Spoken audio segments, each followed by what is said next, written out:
কেমন আছেন সবাই? নিশ্চয়ই খুব ভালো আছেন। এই যে আজকে চলে এসেছি নতুন একটি ব্লগ নিয়ে আপনাদের মাঝে। এটা একটি পিঠার মেশিন, এই যে সিমাই পিঠা বানানোর মেশিন। এই মেশিনটা আজকেই কিনে নিয়ে আসা হয়েছে পিঠা বানানোর জন্য। তো দেখুন আমার মামি এসেছে আজকে পিঠা বানাতে। তো আমার অনেক দিনের ইচ্ছা একটা মেশিন কিনবো, পিঠা বানানো মেশিন।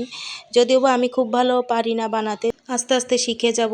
এদিকে আমার মামি এই যে রান্নাঘরে চলে এসেছে। এই যে চালের গুঁড়ার ডো বানিয়ে নিচ্ছে। ডো বানিয়ে আস্তে আস্তে এই যে লেচিগুলো করে নিচ্ছে। এইভাবে লেচিগুলো আগে করে নিতে হয় চালের গুঁড়া ডো বানিয়ে।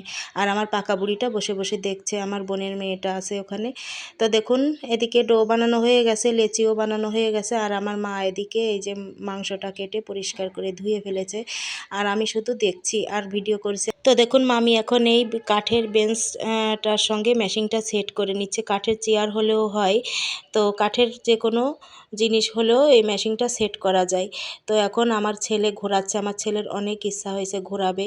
যদিও বা আমরা সবাই মিলেমিশে ঘুরাইছি। আর মামি এদিকে লেচিগুলো সুন্দর করে মেশিনের ভিতর আঙুল দিয়ে আঙুলের সাহায্যে ভরে ভরে দিচ্ছে বসে বসে।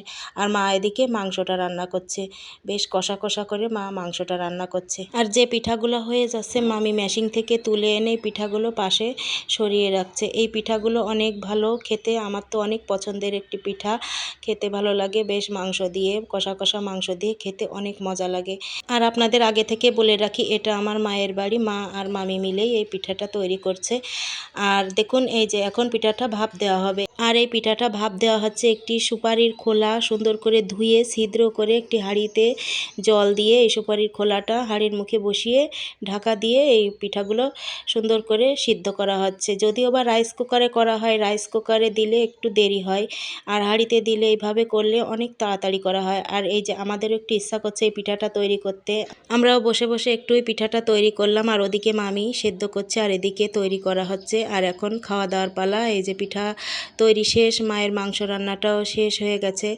তো দেখুন এই যে এখন খাওয়া দাওয়ার পালা। গরম গরম এই পিঠার সঙ্গে কষা কষা মাংস বেশ জমে যাবে।